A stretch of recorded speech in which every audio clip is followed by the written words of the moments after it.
Okay, so good afternoon class and welcome to our subject software development 1. Before we start, let me check your attendance.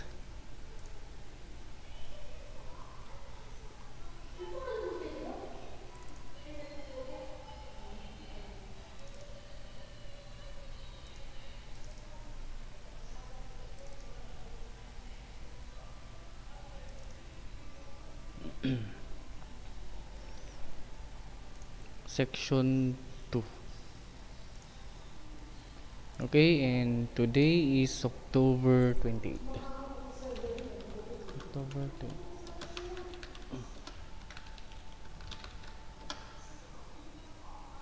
Okay, Mr. Abaya. Abaya. Sir, present.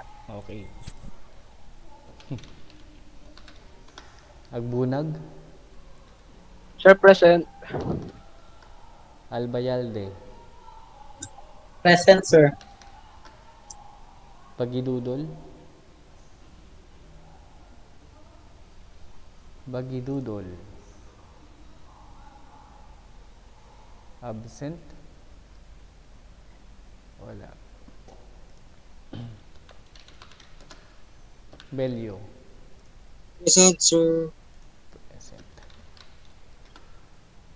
Fukuda. Present, sir. Present. Gatchalian. Present, sir. Gongora. Present, sir. Madayag. Madayag. Absent. Dami niya ng absent oh. Tatlo. Tatlo. And Marquez. Present, sir. Mitrado. Jemli. Mitrado. Absent. Dami na rin yung absent. Pangatlo na. Navarro. Sir, present. Always present. Palisok. Palisok. Absent. Uy, hindi na siya pumasok ng prelim. Delikado. Taradel. Present, sir. Torres. Present, sir. Abenoha. Present, sir. Bangawil. Present, sir. Okay. Cabe.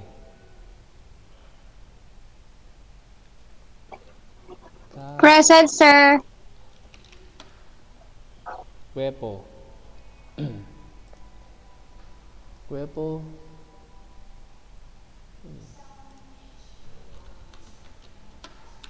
Laging absent.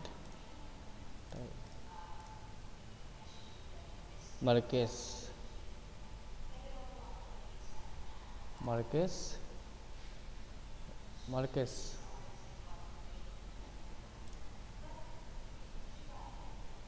Absent. Marquez Jomilet. Absent. Montalia. Present, sir. And Villanueva. Present po, sir. Okay, and now let's go to our Google Classroom. So in our Google Classroom, so 7th week na tayo. Yan. Okay, so for our topics for the midterm, it's more on the form. So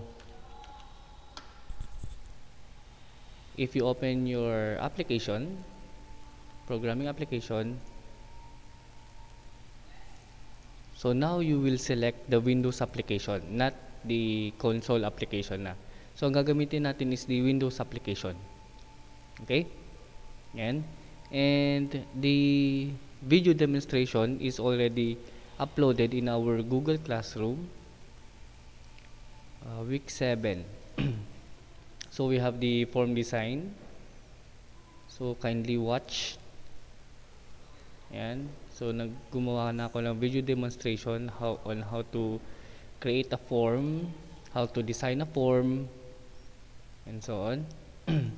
And then our Google section 1 pala to. Section 2.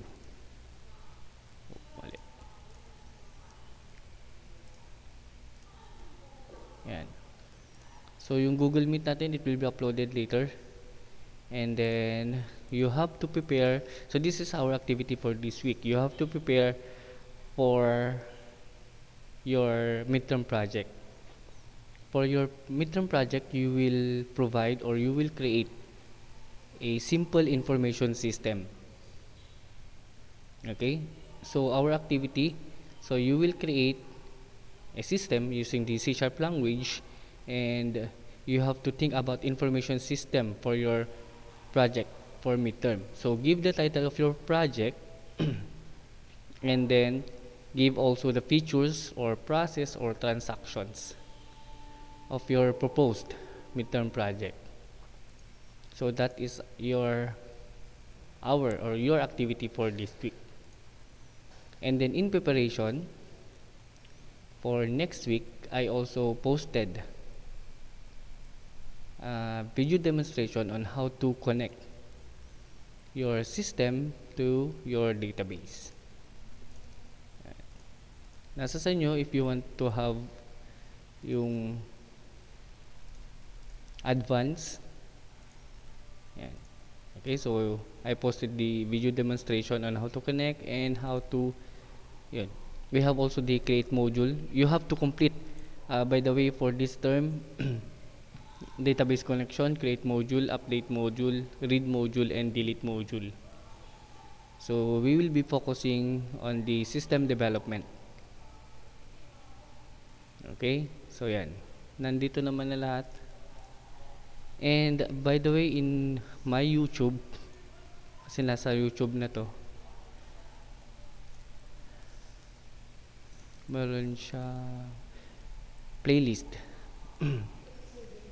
Okay, so C# programming, if you want to have an advance, nandito lahat. So form design, database connection, create module, update, delete, and read module. And then for the finals is the C# animation naman. So for the finals, you will be creating a games. A 2-dimensional game lang siya using C#. Pero sa finals na lang to. Okay? Yan. Yun lang. Nandito naman na lahat. And Sir, individual ba yung yung project? yes, it is individual kasi madali lang naman siya. Individual. Okay, sir. Ayun. And then kulang pa pala kasi sinabi ko na you have to connect your system to a device, for example a camera. Camera na lang.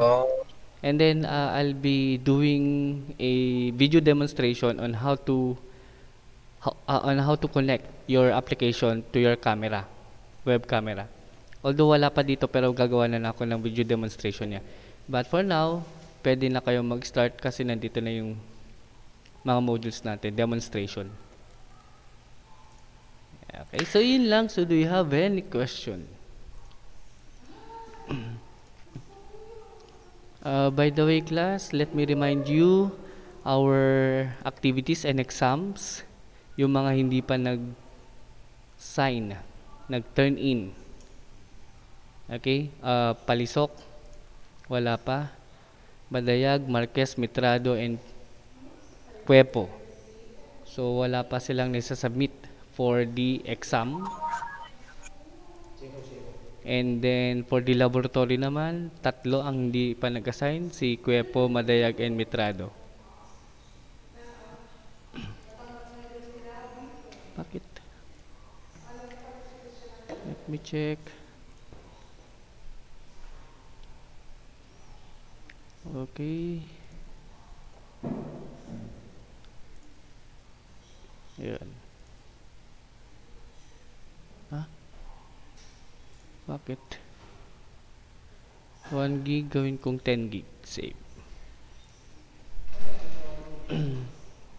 By the way, class, do you have any problem in our activities and exam? Baka hindi kayo makapag-upload or what?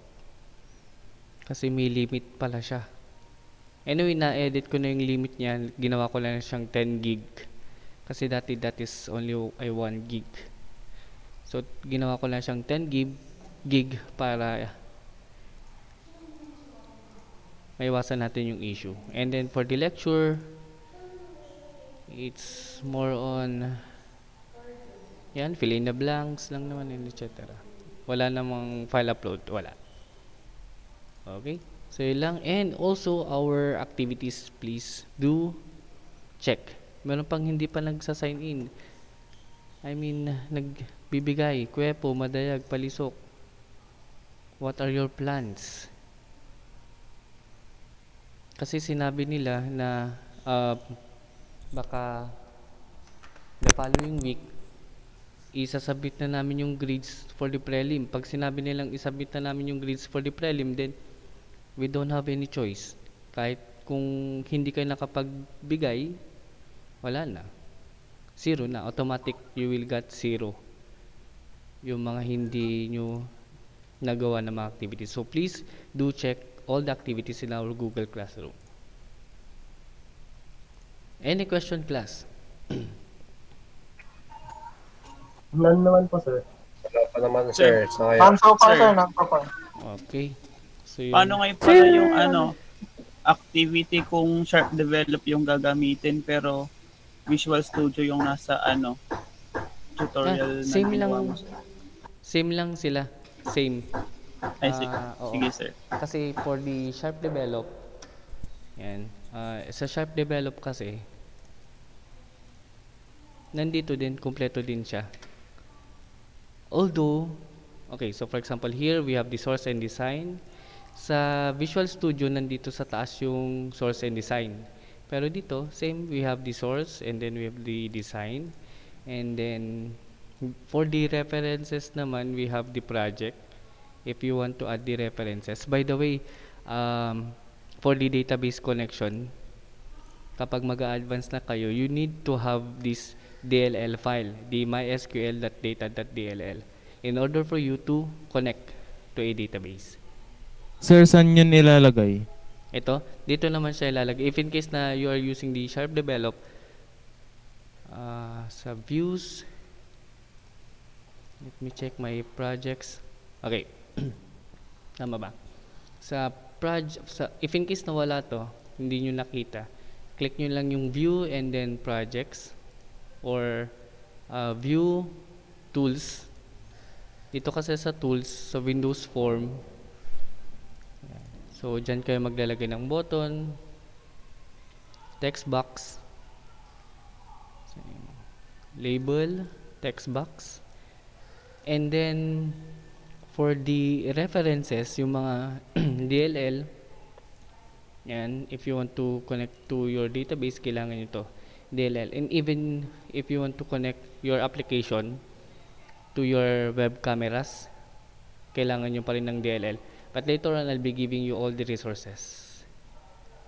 How to do that? Dito lang. So, in our projects, view projects, dito sa references, we'll just add a reference. And then, projects. Saan na yun? Yan. Ito ata, .NET assembly browser, browse. And then, download this one, the mysql.data.dll.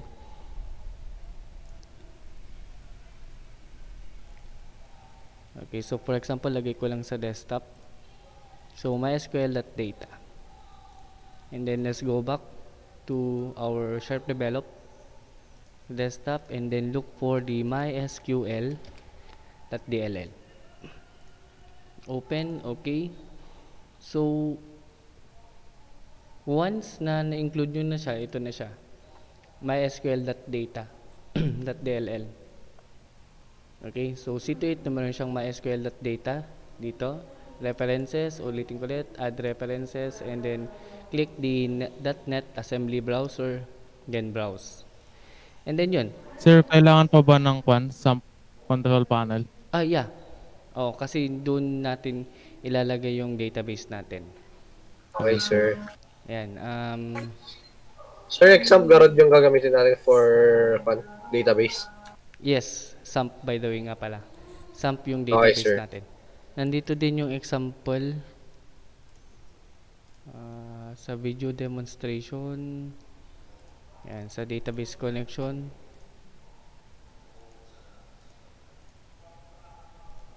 Yan. Saan na yung SAMP? Ay, ito, ayun o. SAMP yung ginamit ko. Visual Studio ba ginamit ko dito? Visual Studio nga. Okay, so if in case naman na you want a Visual Studio, I'll be giving you the link where you can download the installers. Sana nandito. Yan. Ito. So, ibigay ko na rin yung link if in case that you want to use the Visual Studio. So, pwede nyo na siyang install. So, add material, Visual Studio installer. Lagay ko sa week 8. Add the link.